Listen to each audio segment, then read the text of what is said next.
waking up to clear skies, light breeze.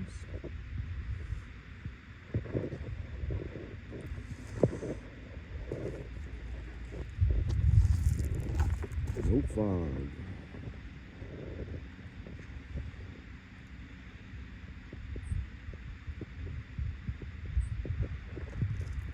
No bear.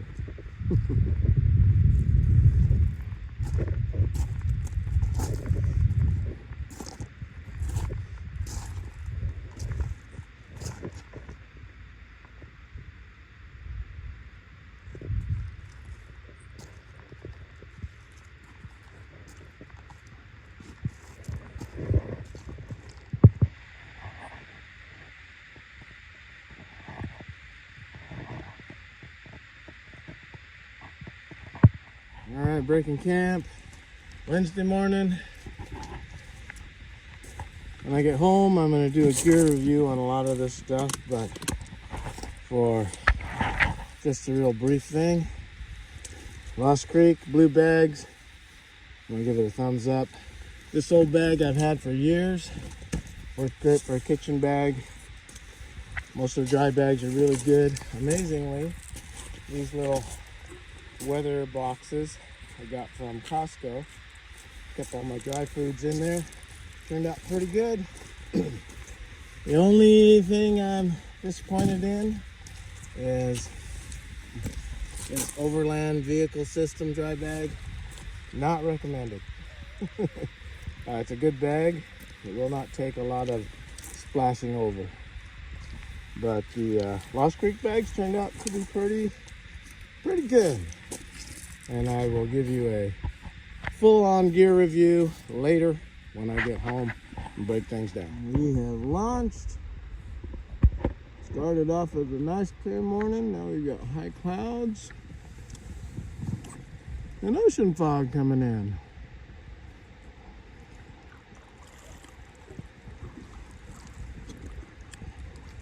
But we're off and running. Leaving camp at 9:05.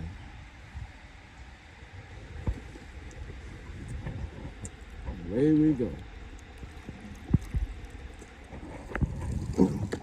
We did a nice little boat landing. Beautiful. Got the bumpers there. Wonderful, wonderful, wonderful.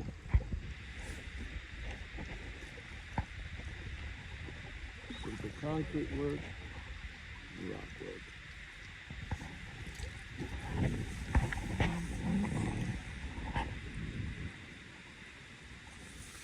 Look at the lawnmower. That must be the flood height. Lawnmower in a tree. Oh, it's a concrete mixer. Or the concrete mixer. Concrete mixer in the tree.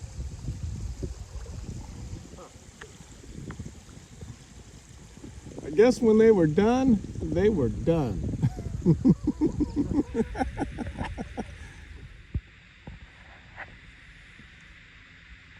Log trucks are rolling back there. Sweet. It's not mom, it's Brittany, it's my operator.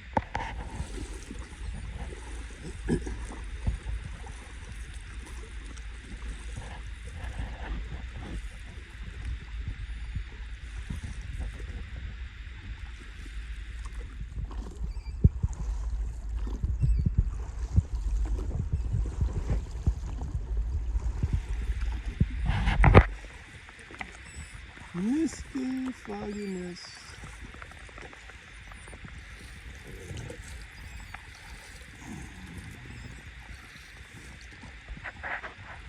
This is Lobster Creek.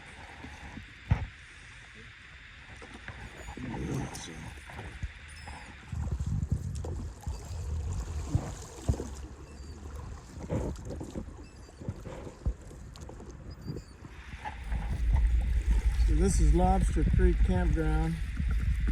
As you can see, the campground way up in the timber line there, tree line. Got this great big ball, which is too far to leave the rafts unattended somewhere you can camp.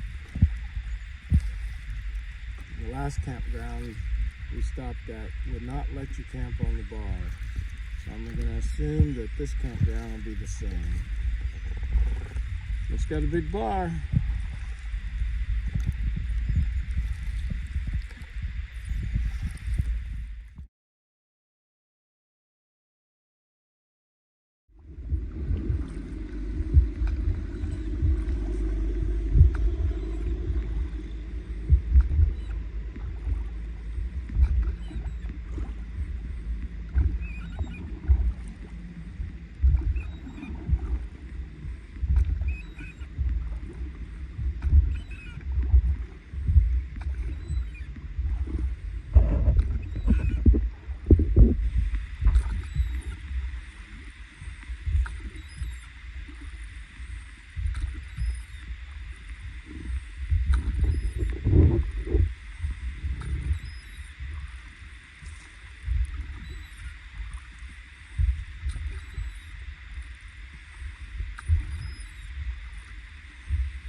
Big swimming holes in the summertime.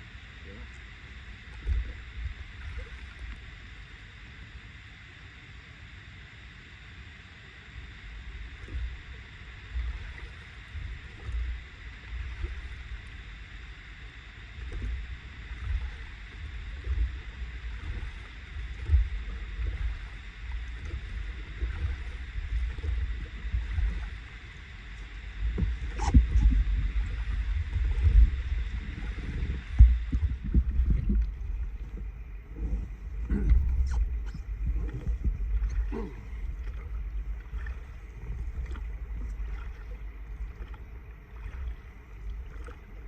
That's Kimball Creek Lodge, Lucky Lodge RV Park.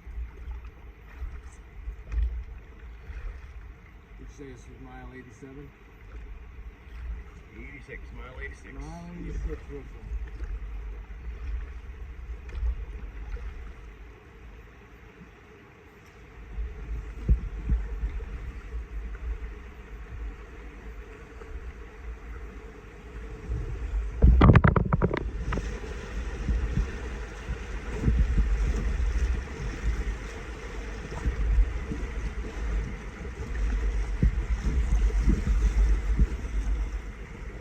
Interestingly enough, as we've gotten farther down here, we get these big gravel bars, and they put up like road markers for the jet boats to come up and open up some channels. So if you float down this way, just right in the air and the water's low, you want to look for those orange road markers where the jet boats come up. That's the deep water channel that they've man-made. Otherwise, you'll be drifting along and run aground. For you. 10:35 and the fog is burning off. Got a little sunshine. Woo-hoo. There's a nice campground, but it's still too far from there.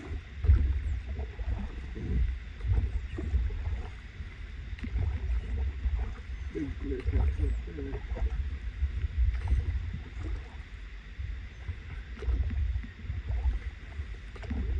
At least they're leaving WLPV zones here in Oregon too.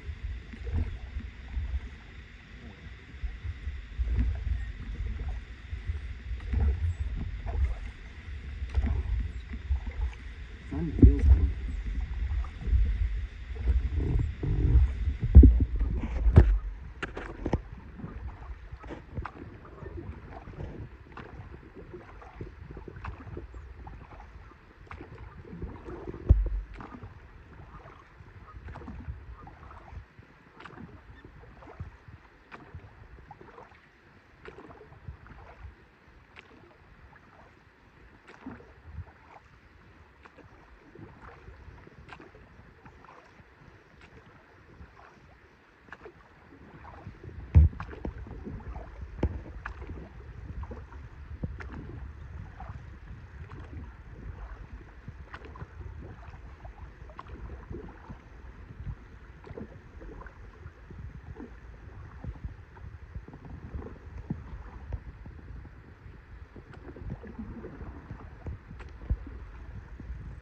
You go Rob dive bombing in the water.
Hit the bottom of the boat and wasn't a lot. don't even see it. Get right under my feet. Oh yeah? Must be got a stick.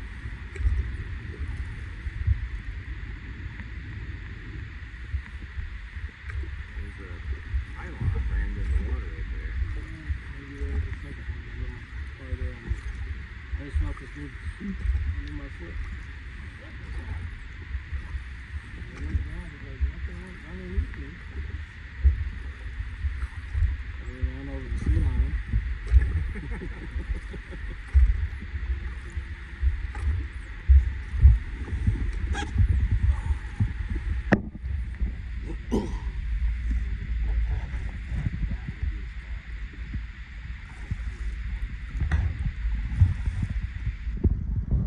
So a lot of people, environmentalists, would go, oh, how horrible, the clear cut. The fact of the matter, what you're looking at is all planted timber. Just like a crop, plant it, harvest it, prep the ground, plant it again. And that's the way it should be. What's left of our wild and natural wilderness should be kept as wild and natural as possible. We're fishing and hunting and camping and recreation. And all these areas that have been logged for the last 200 years need to just be kept being logged. Because the reality is, it's not hurting anything. A lot of the excuses they used to say, the silt runoff into the rivers and stuff, have all been proven to be not as dramatic as they claim. Some of it happens, but not to the extent that a lot of radical environmentalists claim. We paddled over 80 miles, 80 plus miles of river. The river still looks pristine, still looks beautiful, and modern logging techniques can be credited to be part of that, because even the timber industry does not want to destroy the environment. The environment is how they make their money.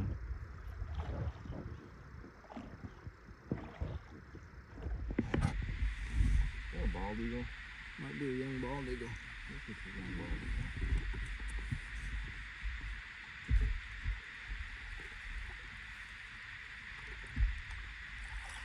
He's still in the tree? I can't see him. Yeah, he's in the tree. He's sitting on the dead branch hanging out of the tree. He's blending in with the rest of the foliage.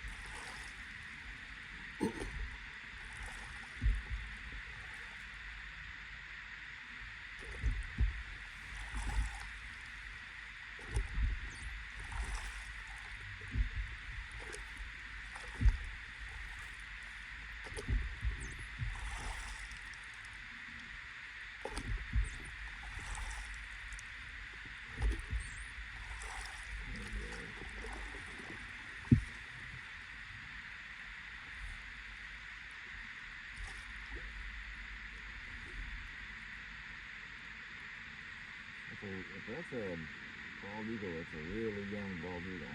Yeah, it's a juvenile.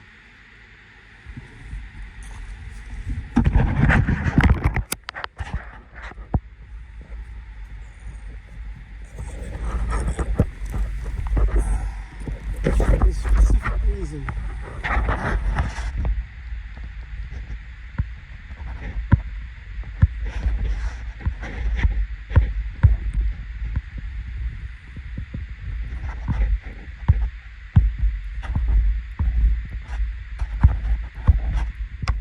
Take a little rest break. The bridge is about a mile and a half around this corner. But what we're fighting is an upstream breeze. The upstream breeze isn't quite so bad, but it's creating upstream wind waves. So at this point, I'm only moving about a half a mile an hour. So we're gonna use the terrain to our advantage. We're gonna hug this bank, try to stay out of the higher wind path you can see out there in the middle.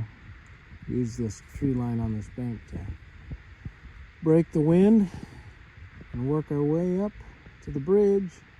If the wind stays calm along this side, we'll stay on this side. If not, up here a little ways is an island, and we'll ferry across and use that island to snake around. Otherwise, we'll stay on this side. We'll see how it goes.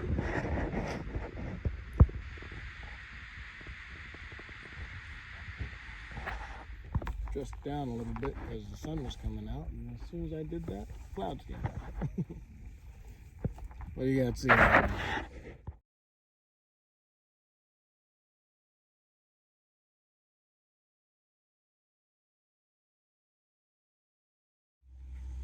So we're hanging out at Rogue River Landing.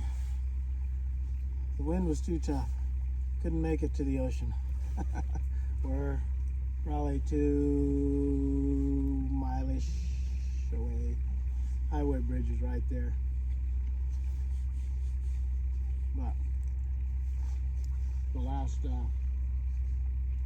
don't know, 2.5, 3 miles, Thereabout, yeah. we've been fighting the wind, and the wind won. As soon as we got close to Elephant Rock. Yeah, after Elephant Rock, it was brutal. White caps, upstream, wind, waves. So we pulled over here. We're just waiting for the ride.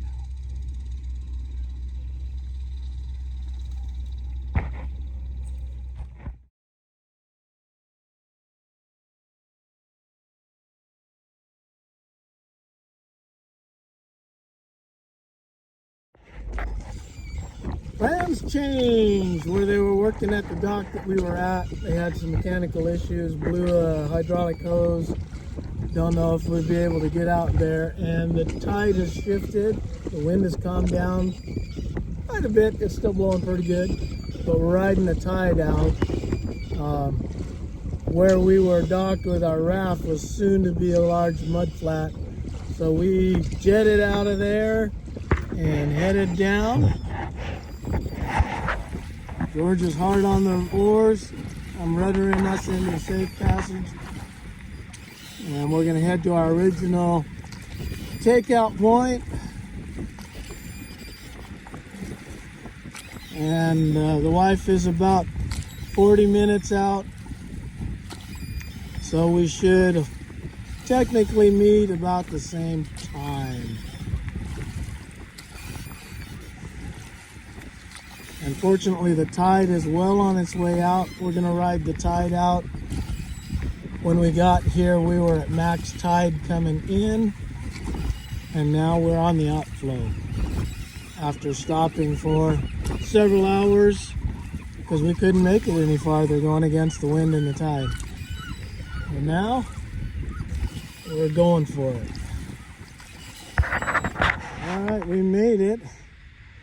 Tide is literally falling out from under us. Offloaded the boat, it's deflating. Ride should be here within the half hour.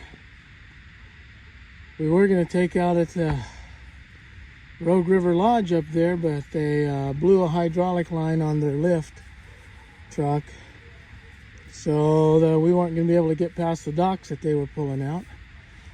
And the bay literally dropped almost 2.5 feet by the time we were dinking around. So we made the decision to ride the tide, lickety split, and get out of here. Now we just gotta wait for our ride.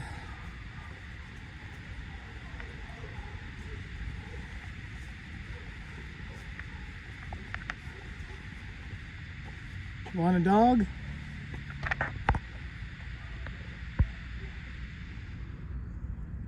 And since the wind calmed down and the tide was flushing out, we hot-bladed the oars and got out of Dodge. So we officially made it to our original destination. So 8 days camping, 7 days on the water. Yeah, you could almost say 8 days on the water since we camped on the river anyway. And we are here. Do I recommend to all my buddies that I was with on this trip to paddle to the ocean? No. If you can time it with the tide and hopefully the wind not against you, then yeah, go for it. It's a beautiful run. If you can't, no, I don't recommend paddling all the way to Gold Beach. You want it at the maximum high tide when you arrive here, going out, knowing that it takes at least 2 hours after ocean high tide begins to drop, that the bay starts to drop. And when the bay drops, a couple hours after ocean high tide, it's going to drop rapidly, a lot faster than the ocean. So the tide table for the ocean doesn't match the bay. It never will. So the bay will always come in slower and go out much faster. So technically, if you don't time it right, you could be way out there sitting on a mud flat. Yeah. Been there, done that. And you're not walking off the mud flat. No, it's like 4 feet of mud. There's no way. They have to rescue people in those mud flats. Once they're out there, they're there. They're not getting out. But the canyon is beautiful. There are several RV parks on the way down. If you want a long run, what was that last bridge RV park? Lobster Creek. Lobster Creek would be the extreme limit as to how far downriver I would go. Yeah. If you want to go past Foster's a few miles, Cougar Lane, it's just downstream from Foster's, maybe 3 miles, 4 miles. That would be a good place to pull out. Yeah, where the RV park is. Yeah. Anyway, we made it. We're here. And it's just a matter of minutes before our ride shows up and we load up, and I don't know what we're going to do next. Whether we're going to stick around, wander around, or head straight home. We'll see you on the next trip. Bye.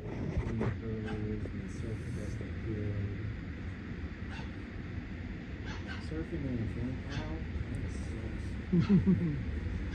Can't see where it's going. That's what playboats are for. The Pacific Ocean, sunset. Mama surprised us. We're gonna hang out at a motel for tonight and go home tomorrow. In the meantime,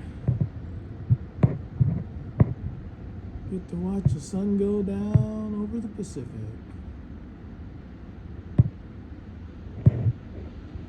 Been a long 8 days camping on the river.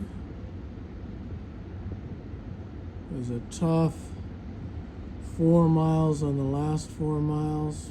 4.5 miles was a brutal slog coming back out. The wind and the tide, everything was pretty rough push.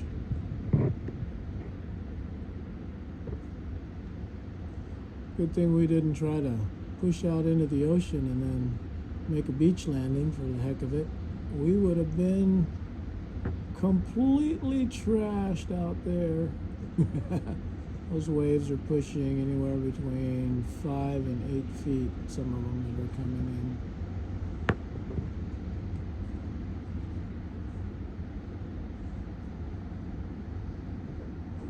Yep.